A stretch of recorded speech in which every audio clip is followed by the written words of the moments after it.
the harvest ward, the vanishing patients. For decades, Blackridge Hospital stood on the outskirts of the old industrial district, a towering gray building with cracked windows and a reputation people preferred not to speak about. Only the elderly still remembered what it once was, a place where patients entered for simple checkups and never came out the same. When Liam Carter, a young journalist, began digging into the hospital's past, he thought he would find stories of malpractice or abandoned records. He never expected to uncover a trail of missing people dating back more than 60 years. It started with a woman named Mara Ellison, who went in for a routine blood test in 1972. Her family claimed she never returned. The hospital insisted she left the same day. The police marked it as voluntary disappearance. Case closed. But as Liam sifted through archived newspapers, he discovered dozens of similar cases. Patients who entered the hospital for minor procedures, only to be discharged with forged signatures. Liam decided to visit the now-closed hospital. The city sealed it in the late 90s, claiming structural instability. But locals whispered a different reason, that the truth inside was far too dark. He slipped in through a broken service door. The smell of mold and chemicals still lingered in the air. Old medical posters curled on the walls. He followed a long corridor that sloped downward into the hospital's forgotten sections. A sign, barely readable through rust, read, "Harvest Ward, authorized staff only." He froze. Harvest. His flashlight flickered as he stepped inside the ward. Dust-coated beds lined the room, straps dangling from the sides. Metal carts still held rusted scalpels and empty syringes. But what chilled him most were the patient files scattered everywhere. He picked one up. The name? Mara Ellison. Condition? Healthy. Procedure? Extraction. Liam's heartbeat thundered.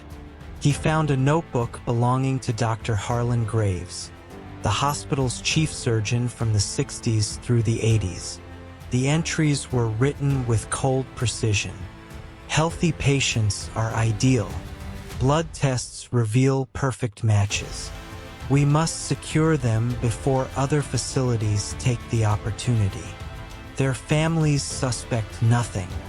A signed discharge form is enough to silence questions. The demand grows. Shipment leaves tomorrow. Liam felt the air tighten around him. Organ trafficking carried out inside a legal hospital, hidden behind checkups and lab tests.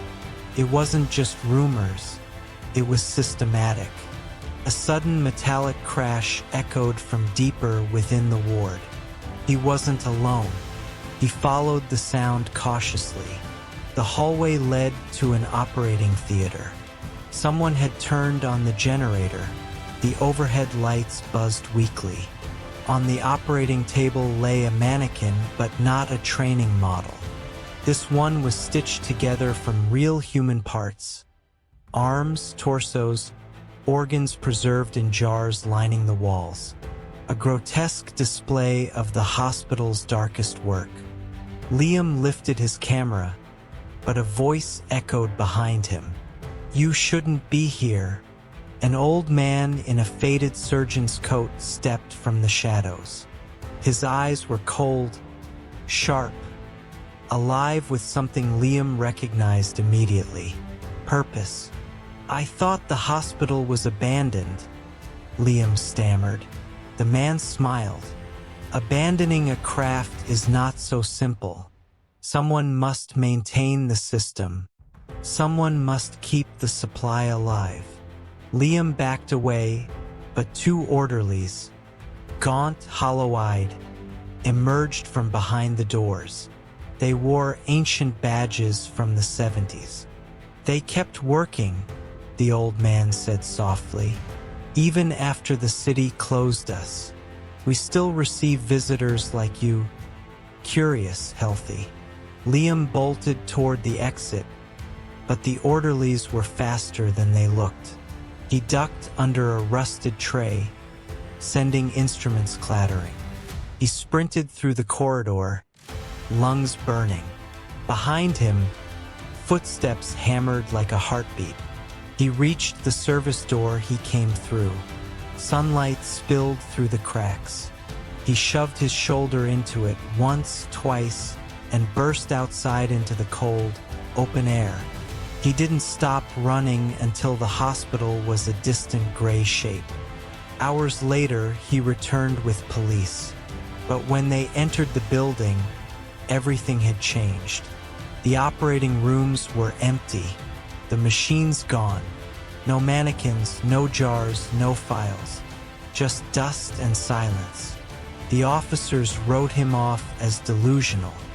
Old buildings play tricks on people, they insisted. But Liam knew what he saw. A week later, a letter arrived at his apartment. No return address. Inside was a single patient file. Liam Carter. Condition, healthy. Procedure, extraction scheduled. Below the file, in the same cold handwriting, "Thank you for visiting Blackridge Hospital. We look forward to your return."